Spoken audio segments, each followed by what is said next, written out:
Hi folks, my name is Warbass. Welcome back. Today is July 14th. At the time of recording this, you're maybe watching this tomorrow on the 15th or some later time. We're at the end of week 2 of July. Here's a little calendar of how things are going so far.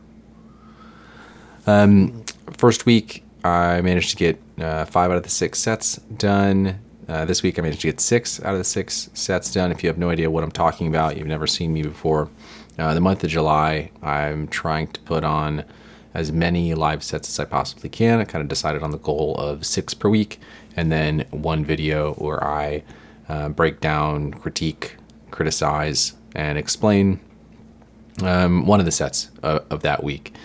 This is the end of week 2, so you're watching the second critique video. We are going to look at the set that I posted this morning at the time of recorded last night. It is the last set of the week, and the end of the first week, I chose the last set of that week because I thought it was my favorite one.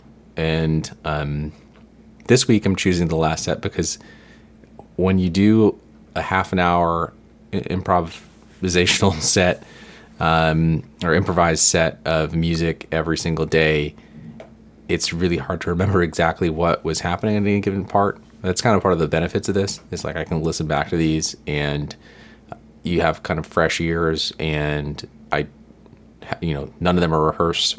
So the content is, feels new to me, even when I'm listening back to it. I don't remember exactly what I was doing if I'm just listening to the audio, but I'm going to try and do a decent job of explaining what was going on in this one, things I thought that worked well, things that didn't. It's probably on the noisier end of some of my sets so far this month. It leaned heavily into feedback as a instrument at times, as a kind of lead component for a bit of it. And let's give it a listen, and I'll talk over it. I'll put a link to the original full set without me talking over it in the video description, but I gotta pop some headphones on so I can hear along with you, and I will get things started.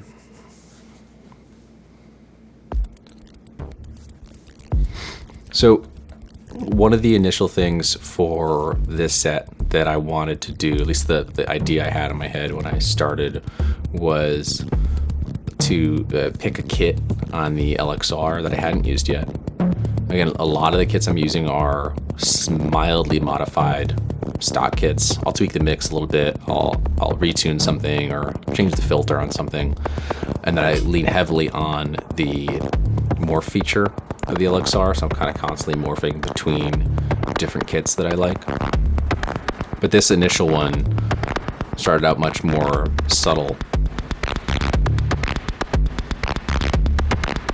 especially compared to, some of my previous sets.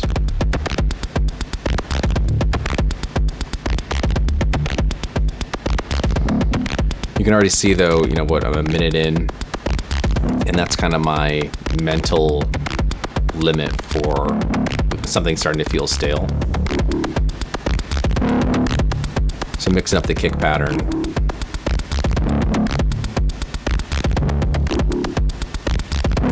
changing the hi-hat pattern there, going back to my mutes page, which is where the drum sequencer stays a lot. I kind of always return to the mutes page. It's a little addition of the open hi-hat at the end of the pattern.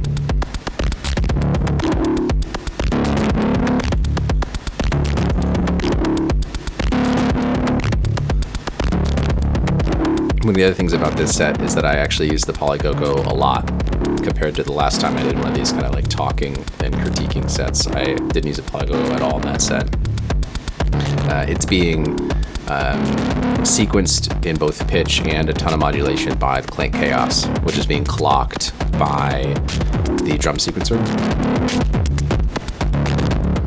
There I'm disabling the kind of auto seed on beads because I actually have it clocked by a little clock divider that's in the middle of the A case that's relatively new. I got it just before July started. Often I'll, because the beads goes back into that kind of infinite seed mode or like automatic seed mode each time you power it on, I'll start a whole set before I realize that I've got beats in the wrong mode.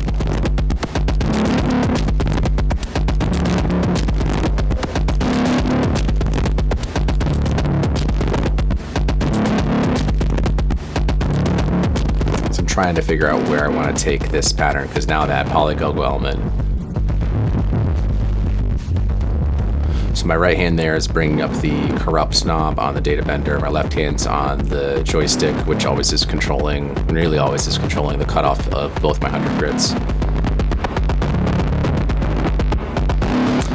Coming over to the A case, I flick a couple switches to send some signal into the looper, because I don't always want signal going into the looper. I know you can put the looper into a mode where it only passes the audio through it when it's in record mode versus passing the input audio all the way through it. But when I want the A case by itself, I like it back in that. So I'm used to flicking these switches to send some audio into the looper, take a recording, turn those off, so that I just have what's in the looper and nothing from the B case is passing through at the same time.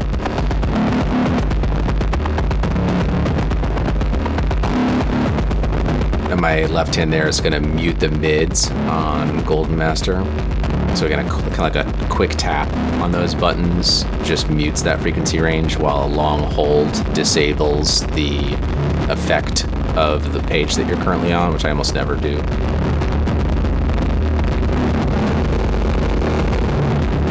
My goal at this point is to kind of get away from the B case in that pattern, because now I've been hearing it, components of it, for several minutes, and I'm getting bored of it. I'm assuming anybody who's listening to it is kind of done, especially hearing that pretty simple polygo kind of uphill, downhill melody.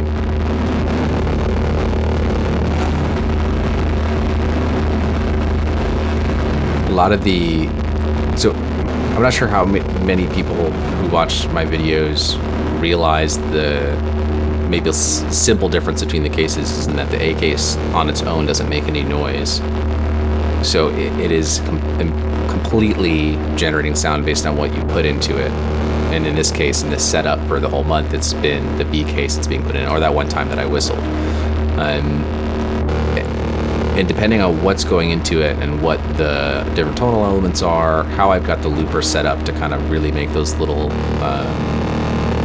mini or large grains, I guess, I have to then do a lot of tweaking to beads and panharmonium just live to try and find the new relevant sweet spot to ideally kind of build some kind of harmony, or take maybe what's in the looper is kind of like a mid-low range, like the current tone right now, just in terms of like its fundamental, and so that I might try and position beads as something a couple octaves higher. And I like to also then take panharmonium and go a fifth higher. Sometimes I'll go an octave lower than up a fifth. My goal usually when I come back over to the A case is to leave behind the kind of industrial techno vibe of whatever the B case was doing, but transform that into something new that is very different, very droney typically. Although in this case this set later on, I use the Optimix to do some LPG kind of percussion stuff.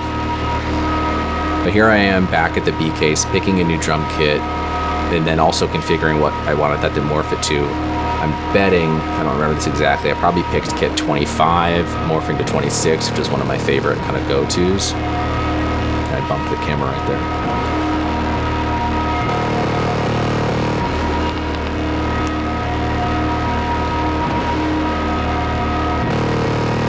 The next thing I try to do is to strategize how I want to bring in drums again, or percussion. Do I want to bring it with the low end first and kind of have like a slowly building kick rumble or a kick pattern start to build up? Do I want to come in with the hi-hats first? Do I want to go more mid percussion and come in like snares and claps first?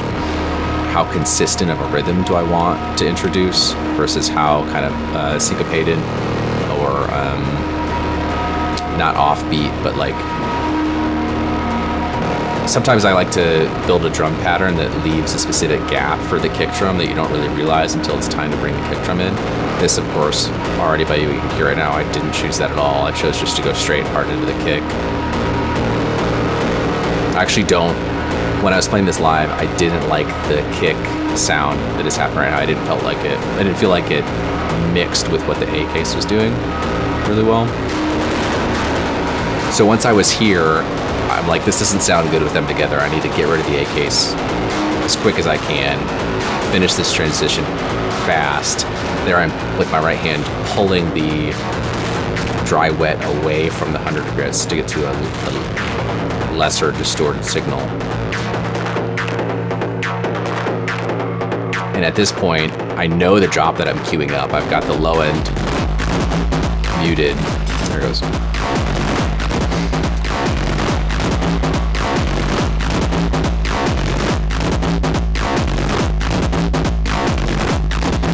So I had the low end muted on the Golden Master, and the axis, top knob of the axis turned all the way to the right, which essentially is doing a huge low cut, a huge high pass on the whole mix, but then also taking all that distortion out and the extra gain that's added from the 100 grits. And then that's enough that it's easy to trigger both those things at the same time. I've had a couple moments in these sets where I'm like building up to a drop, and I realize I put myself in a position where I have 3 things I need to do in order to actually make the drop happen. Like I have one thing muted and 2 knobs that need to all both get adjusted. And I'll realize that I need to actually stretch the drop out and trigger 3 of them, so I can just decide which one goes first and make it kind of like a tease before I actually cut the other 2. Sometimes it's more effective than others.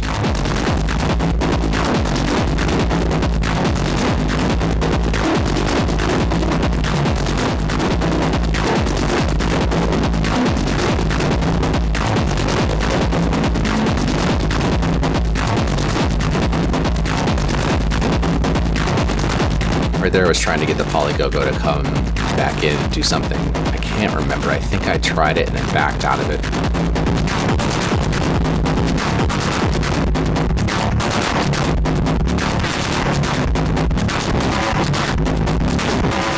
The left hand's going back to that crossfader, which again, as I bring that crossfader over, I'm essentially removing kind of full attenuation from a really chaotic envelope I like to pick from the Zadar, and that goes into then the LXR's morph. And I like to pick envelopes on the Zadar that have a component of them that's like a gentle curve and a component of them that is like really noisy. So you get this, I'll trigger the envelope kind of once per pattern, or maybe once or twice per 16 steps. So you get this kind of moment of the drum slowly morphing from one to the next, and then a separate part of the pattern where they're like super chaotic.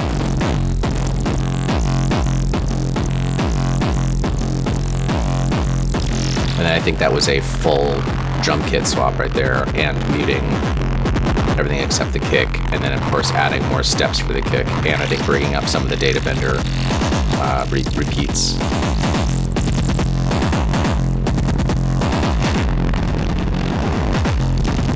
Like I said earlier, this set gets into feedback a lot, so I have the resonance right now. I can hear it pretty high, I think, on the 100 grits, and some of those feedback knobs also cranked way up. This is one of those sounds that high-end ones that listening back, I'm not sure at this moment what's making that. I've got the crossfader here over,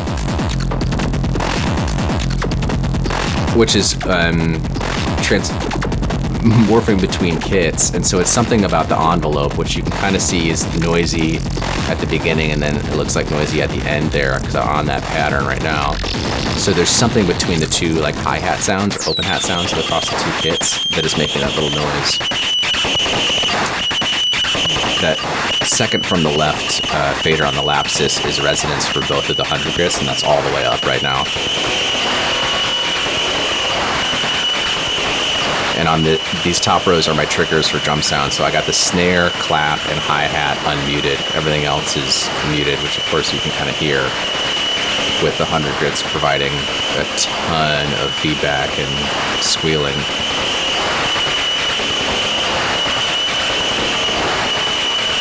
My idea here was, sometimes I'll like kind of accidentally get into this noisy feedback space, and my thought right now, I remember this, was like, now that I'm here, I could try and course correct and steer it somewhere else or bring back in a drum part. But it's been a little while since I've stood on the other side of the rig, and what if I take a squeal like this and try and make it gentle? So can I sample that super high-pitched, kind of painful to hear noise and resonance from the 100 grits, pull that into the looper, slow it way down, because my left hand's trying to do right now. How slow can I put that loop, right? That knob is almost noon, which is where the looper basically stops. So it's just barely playing the sample now, probably quarter speed or less. And then how can I route that through beads and through panharmonium to take that same squealing that I just faded out? Because in the top row of my matrix mixer here is how much of the B case is going raw into the mix through panharmonium, beads, and then through guillotine before they unmix. So I've just faded out the entire squeal. Looks like a little bit maybe is still going into beads there, which you kind of are hearing. A little bit in guillotine that I just faded out with my pinky, I think. Now I've got that same squeal locked in the looper, but way slowed down. And how can I bring that into beads, bring that squeal into panharmonium, and start to fill out a new sound that is made from the component parts of that chaotic noise that you just heard in the B case. And again, like I said a little bit ago, in my head, when I walked around the cases to switch sides, my thought was, this is kind of chaotic and painful to listen to. Instead of trying to run from it, what if I just try and mangle it, resample it into it's like opposite? Can I pull it all the way to a completely opposite spot? I think it went okay.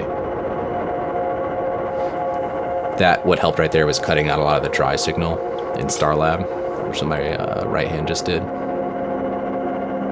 And then that was pulling up the volume on panharmonium that brought in that lower element, which I think is on the like super sine wave mode, and up a fifth while being maybe down an octave.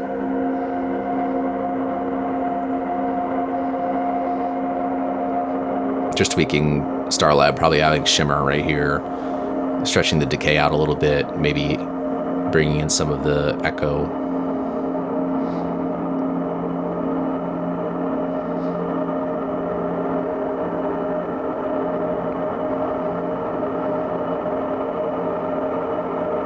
You can see at the bottom, the B case is still triggering the different elements or different columns or channels of pressure points, which is moving around that loop start point on the looper. Looks like most of them are like full counterclockwise, but there's a couple that are higher. But because the original sample that's in the looper is just squealing, it really doesn't matter. At this point, I've pulled down the what's the name of the knob on the Optimix?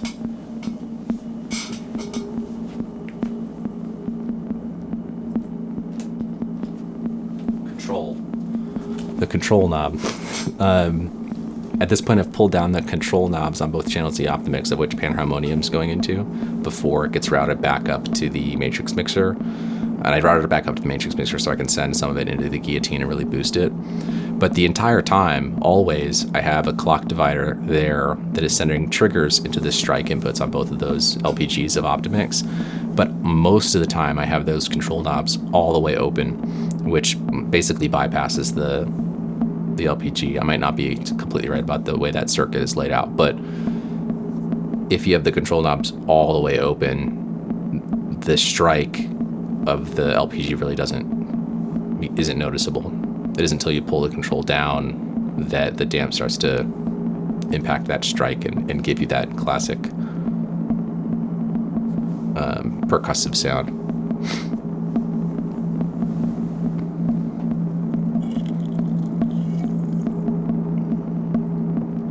So at this point, again, that percussive sound is made of resynthesizing the squeal.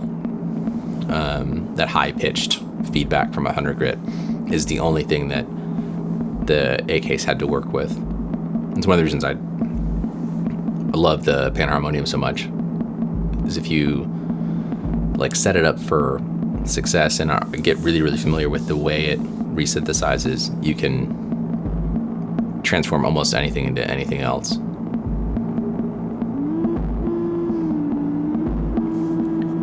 That note is my right hand there playing the cutoff knob of the mid 100 grit, which I did on accident. So then I just did it a bunch more to try and make it sound on purpose.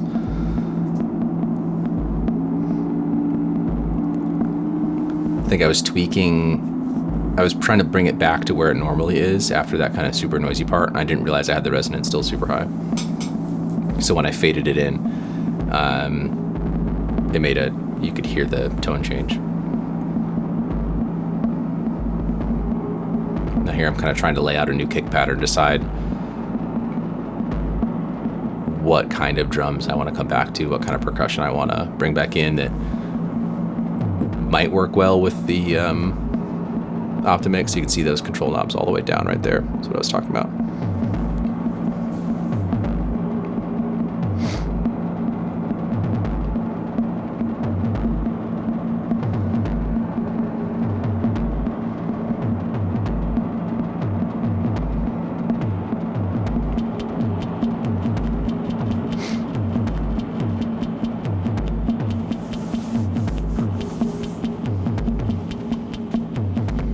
Again, the hats that just came in, that was just from my right hand living over there on the mutes and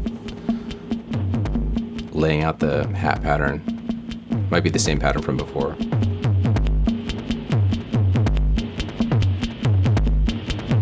I'm fading out the A case.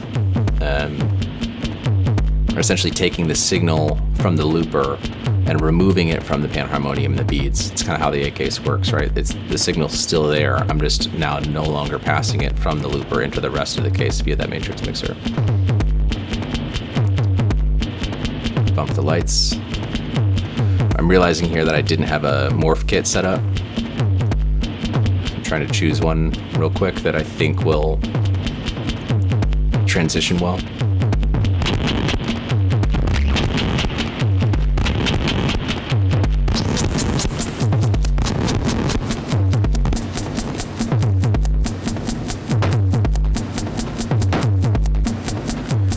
And the goal at this point is to try and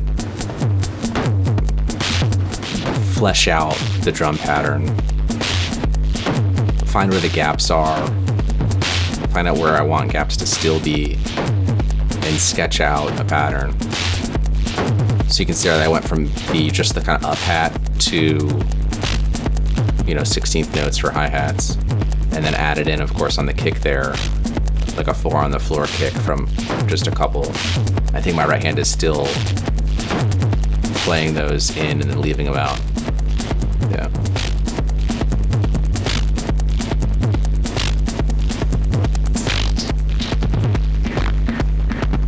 That filter sweep down was the joystick in the left hand. I think now I'm trying to decide if I want to bring back Polygo-Go. I don't remember if I do right here or not yet. I've got my hand on the Zagreb filter. So now Polygo-Go's that note, which was way too loud.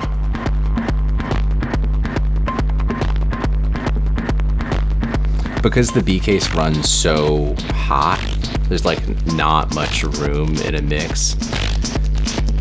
And by hot, I'm not using the kind of like terminology there that is probably standard, but there's not much headroom at all in the B case. So when you are bringing something in, it's often taking away from something else in. I like the way that panharmonium sounds on the Polygo-Go. It can make it tricky to fade something in nicely, because it's really it's really easy to make it the dominant thing and steal too much of the mix, because there's just no headroom at all coming out of the B case. I'll figure out a better way to explain that in another video. It's something that I'm probably most annoyed with, is the mixing in the B case. Again, that kind of chaos and noisiness of the drums is really caused by that crossfader as an attenuator on another random noisy Zadar envelope. Or the ones that I like most from the Zadar are the ones that are partially noisy and partially smooth.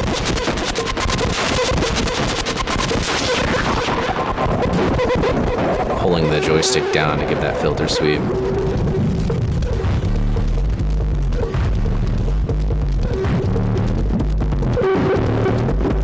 That could have been better.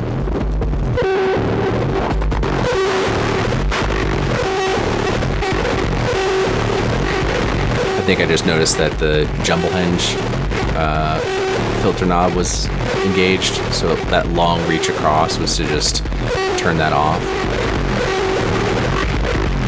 Because otherwise there's like no low end that comes out.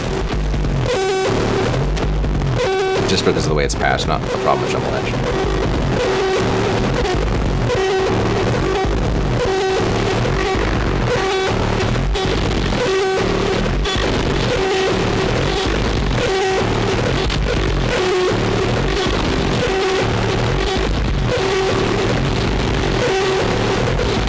I think at this point,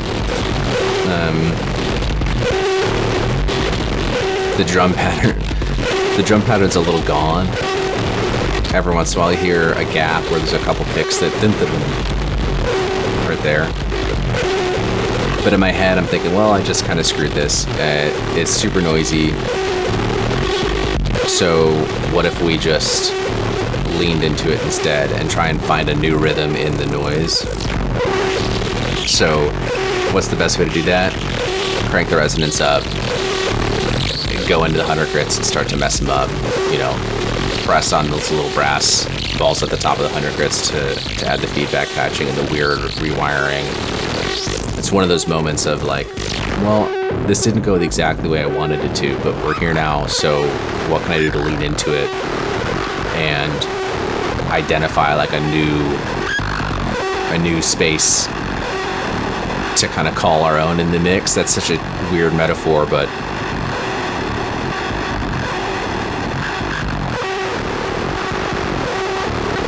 that process tends to happen longer in my sets, I've found, because I really don't know what I'm trying to do yet. I'm trying to find other ways to complement the noise, identify sometimes what elements are causing it to be most noisy in specific ways to try and control it and tune it, because sometimes it gets just out of hand. So you can see I kind of leaned into it for a little bit. I did some experimenting to try and identify which components were causing it the most. Pulled the volume way too low there. Oh, I think I know what's going on. This is not visible on camera because of the way the camera was, but I'm pretty sure I was doing some feedback of guillotine into itself, and it just kind of like completely clipped out.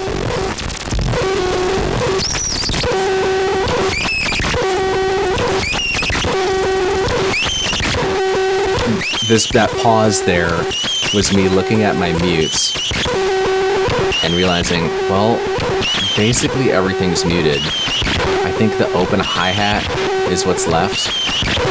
So staring at the B case and thinking, what did I do that I can have no drum triggers coming out of the LXR? There, I just finally, I think, turned off the last drum trigger. And yet it's still doing this. This is one of those sets where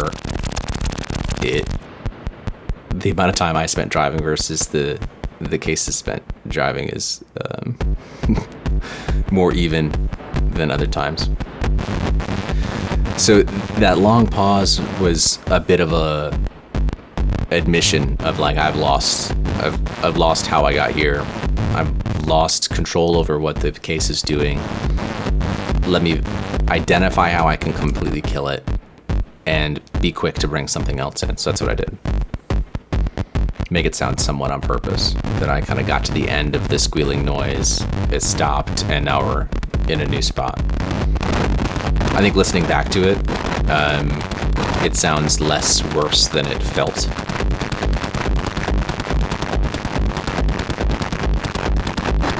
But I also don't think the kick that I brought in was like particularly satisfying in terms of like an amount of low end. And that just has to do with being organized on the LXR, and I just am not.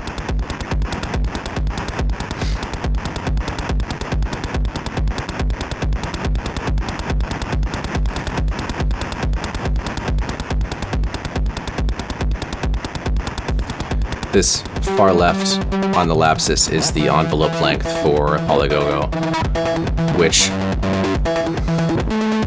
I had it in the wrong pitch, and I didn't tune it at the beginning, and so I thought maybe let me just throw it to a new spot and it'll sound good, and it didn't.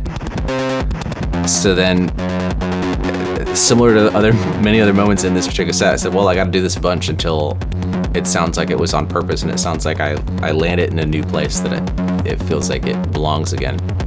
So I just kind of let myself throw that fader of the pitch of the Polygogo around, try to do it a little bit on beat, be okay that it's not going to be in any particular key, because, you know,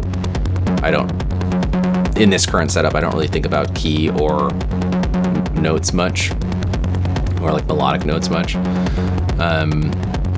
So I did that just until I thought I landed on something that was going to work with the notes and the resonant, like I guess, or kind of fundamental, if you call it that, of the kick drums.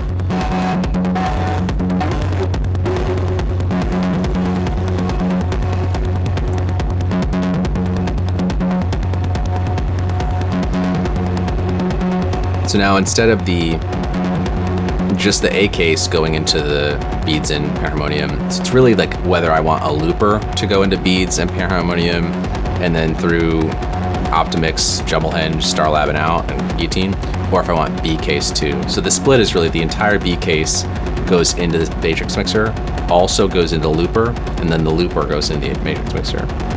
So it's the A case acts as an end of the chain for the B case, while also itself being able to sample and contain a sound to put through itself to act as the end of the chain. So that's why sometimes I'll be not using the looper at all, but I'll still reach across because I want to put my live drums through beads, or live drums through panharmonium or something like that.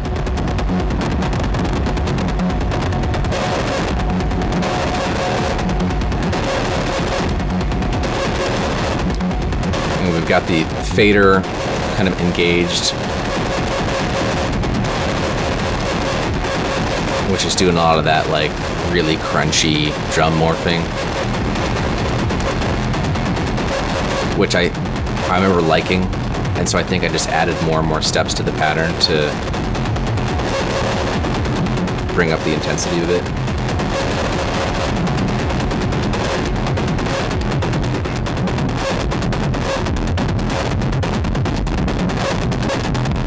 And again, that fader isn't doing the morphing, it's attenuating an envelope that is doing the morphing.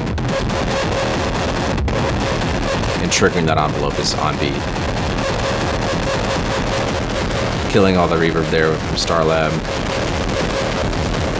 Cranking the resonance, my thumb just went all the way up on the resonance fader for the 100 grits.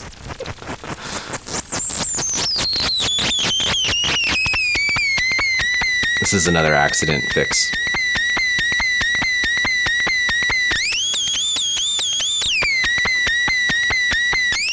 Where I pushed things into a spot that I didn't mean to, and then now I have to clean up my mess. And find a way to make it sound less like an accident, even though it might still completely sound like a total screw up.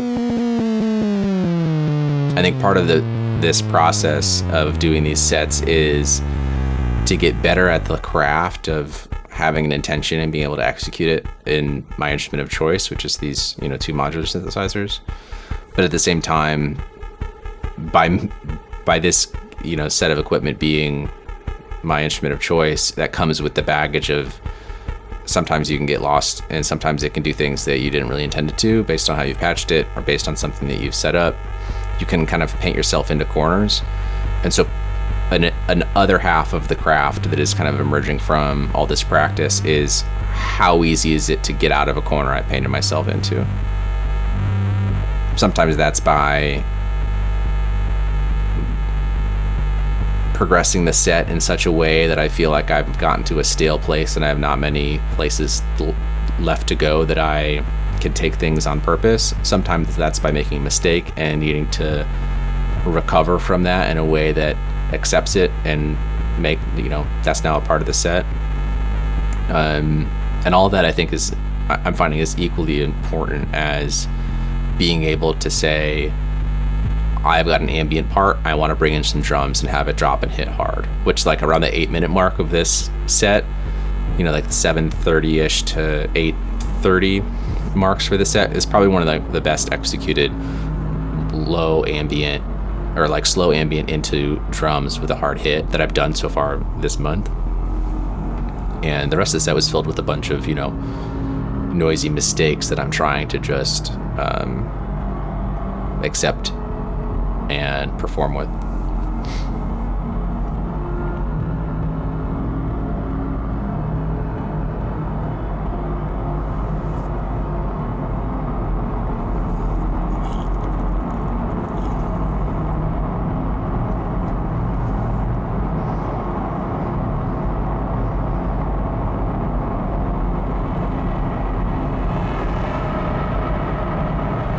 So my right hand there is on the top right knob, which controls how much of the B case as a whole is going to get mapped through guillotine. And I believe my left hand there was just on guillotine. It's just a little 1U module right there. If you got the space in a 1U row for guillotine, it's an incredible stereo distortion for what it does. There's issues with it. I wish it had a couple of features that it doesn't, but it's still silly for its size.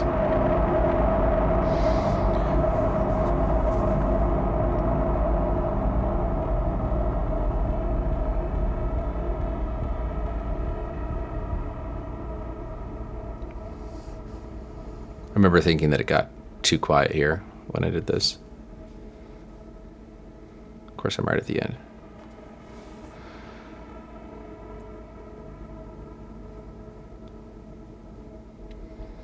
Sometimes I'll get to a moment where I'm trying to make an ending, like what's happening here, and I'm just not satisfied with it. And on the way of fading something out, there's still an element remaining that I like, and I'll just kind of ride that out for a little bit. I think it maybe was in the set previous to this, or before this one, sorry, where I did that quite a bit more than this one, if I'm remembering correctly. I know there's this one point this week where I faded things out and I was right about to hit exactly 30 minutes. That was my kind of like set goal. And as I did that, I found like a new sound that I hadn't done yet, or a new territory, a new space. And I decided to screw it. Here's 3 more minutes of me just riding out this drone because I was surprised by how it sounded when I faded out. That's it. A successful week in my book. 6 sets. Halfway through ish. Hopefully we'll get another 6 in this next week. Hopefully they'll continue to teach me something. And if you've been listening along so far to any of them, I know there's been a couple folks in the comments that seem to listen to each one each day, which I really appreciate it. Thank you. And if you have any questions, or if there's something I didn't answer in one of these videos so far, drop it in the comments. And if you watch any of the sets over the course of the next week, and there's something that you want me to get specific on in this week's or the next week's version of this video, then let me know too. But until then, thanks for watching. Peace.